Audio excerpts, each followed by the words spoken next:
Hey everyone, I hope you're having a nice weekend and staying cool.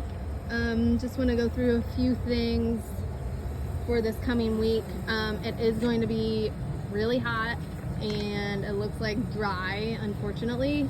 I was really hoping we would get some kind of rain just so we don't have to water as much, but it looks like we are not going to be that lucky.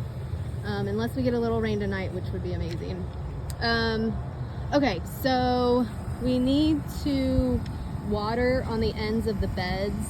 I have the irrigation set up for every other day, I believe, but the ends of the beds are staying dry. So if you're here, even if you just want to take like a row of beds and just kind of water just like at the this end and this end, and especially on beds like this where the sprinkler is not really making it that far because it's being blocked by all the leaves, just grab the hose and just water on the ends. We'll have to keep watering everything, all the containers along the sidewalk, here and here, you know, all these small containers. And then in the rain garden too, which I'll handle that on the days that I'm here. On, let's see, Wednesday, I am in a meeting all morning, a team meeting. So I will not be in the garden during the middle of the morning. And then Friday, I am coming back from out of town, so I will not be here. I might not even come until Saturday, actually. Okay, so in terms of harvesting, we can harvest some herbs. It looks like oregano. We can do a little chives. We could do a little of this winter savory. A couple of things of rosemary. I know that there are some cucumbers. I might just harvest a few of those actually before I leave today. Actually, now that I'm looking at it, they're kind of big. But we can get in here and start harvesting some of these cucamelons. Let me see if I can find a good size one. Kind of want them the size of like this, kind of like the size of a grape, I guess. So we can harvest some of those. Harvest cucumbers, which again I'm going to do some of that today before I leave.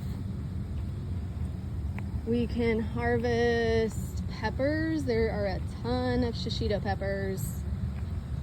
There are a good amount of these banana peppers, which are actually not hot, they're sweet.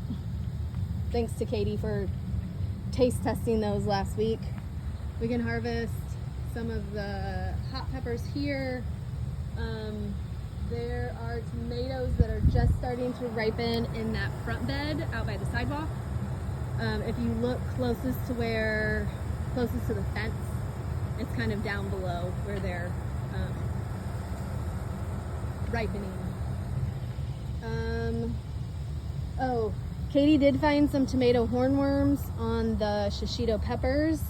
So if you see any poop remnants, which you won't always be able to see, but if you do see that, that's a good indication that there's a tomato hornworm. They do a lot of damage, so if you're looking around and you just see like a whole section of a plant missing its leaves, look for the tomato hornworm. It's like a big, fat, juicy green caterpillar, and it has a little horn sticking out of its tail end. So keep an eye out for those. They'll probably make their way onto the tomatoes as well, but they've just been spotted on the shishito peppers so far. Oh, I did try planting some heat-tolerant lettuce here along bed 8, so we'll want to water that every day. I have no idea if any of it's going to germinate. I just thought I would try it. So we'll see what happens there. And then, I have mint down here, which will separate. So these 3 containers of mint, we'll dump it out, and then we might even have to take like a saw or shears or something to cut through the roots, and we can cut each of these probably into 3, maybe even 4 chunks, and then repot those. Because they just get root bound and then they kind of they don't produce very well. Okay, well, my son's calling, so I'm going to let you guys go. But let me know if you're here and you have questions. Bye-bye.